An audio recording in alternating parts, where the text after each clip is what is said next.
সুপ্রিয় দর্শক, এখন আমরা যে বিষয়টি নিয়ে কথা বলবো সেটি হচ্ছে গর্ভকালীন সময়ে কতবার আলট্রাসোনোগ্রাফি করা যায় এবং এই আলট্রাসোনোগ্রাফির কোনো ক্ষতিকর প্রভাব আছে কিনা এবং কখন কখন আমরা এই আলট্রাসোনোগ্রাফিটা করে থাকি।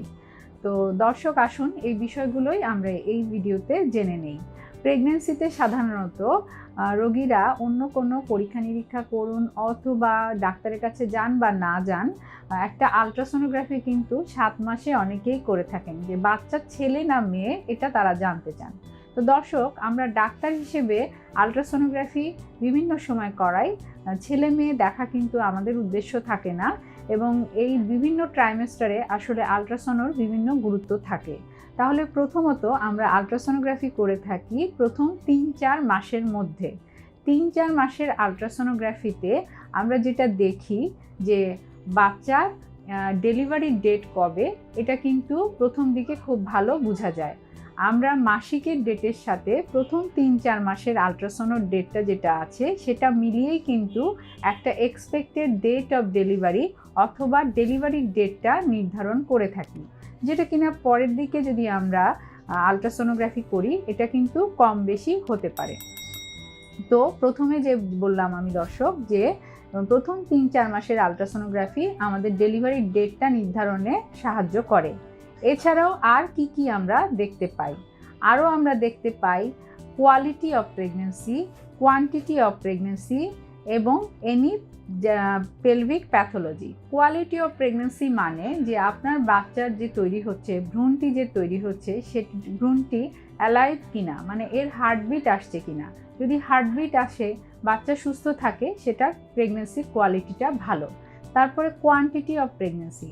প্রথম দিকে কিন্তু দর্শক, যে প্রেগন্যান্সি 1টা 2টা না 3টা, মানে টুইন প্রেগন্যান্সি নাকি তারও বেশি প্রেগন্যান্সি নাকি একটাই বাচ্চা বড় হচ্ছে, এটা ভালো বোঝা যায়, যেটা পরের দিকে অনেক সময় কিন্তু ধরা অনেক ক্ষেত্রে কঠিন হয়ে পড়ে।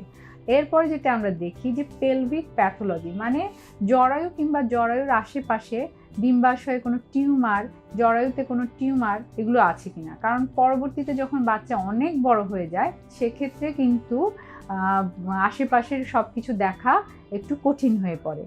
এরপরে যেটা আসছে দর্শক, যে আমরা দ্বিতীয়বার আলট্রাসোনো যেটা করাই সেটা 5 মাসের সময় করলে ভালো হয়, যেটা কিনা আমরা 18 থেকে 20 সপ্তাহ পর্যন্ত এই আলট্রাসোনোগ্রাফিটা করতে পারি।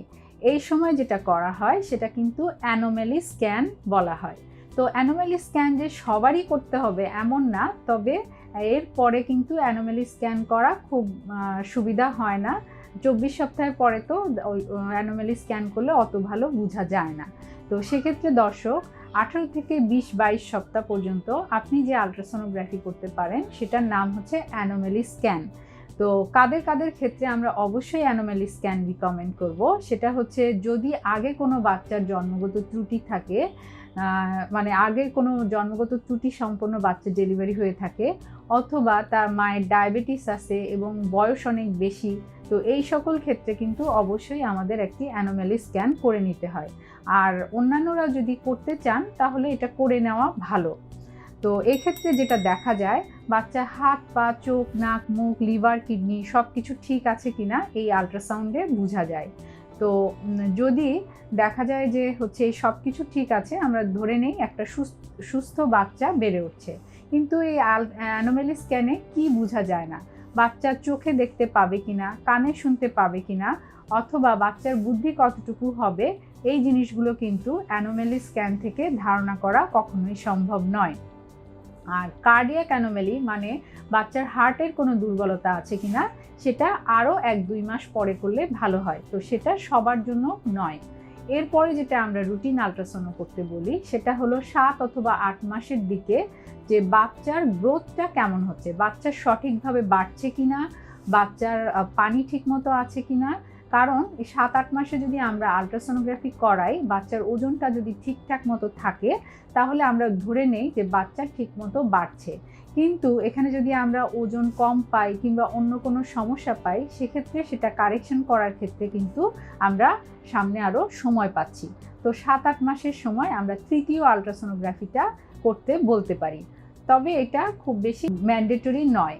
এরপরে পরবর্তীতে লাস্ট যেটা আমরা করতে বলি সেটা ডেলিভারির আগ দিয়ে, যে আমরা হাতেও বাচ্চার পজিশন বুঝতে পারি, কিন্তু ডেলিভারির আগ দিয়ে আমরা আলট্রাসোনোগ্রাফি করার উদ্দেশ্য বাচ্চার পজিশনটা, মাথাটা কোন দিকে আছে এটা আবার কনফার্ম হয়ে নেওয়া, তারপরে প্লাসেন্টাল লোকেশন মানে গর্ভফুলটা উপরে না নিচে সেটা ভালো করে দেখে নেওয়া, পানি কতটুকু আছে এবং বাচ্চা সর্বোপরি সুস্থ আছে কিনা, এবং আমরা যদি নর্মাল ডেলিভারি করতে যাই সেক্ষেত্রে আমরা কোনো বাধার সম্মুখীন হব কিনা, বাচ্চার ওজনটা কত আছে, যেমন 3-3.5 কেজির বাচ্চা থাকলে যেমন সহজেই ডেলিভারি হয়, একটা 4.5 কেজির বাচ্চা, 5 কেজির বাচ্চা কিন্তু নর্মাল ডেলিভারি হওয়া অত সহজ নয়।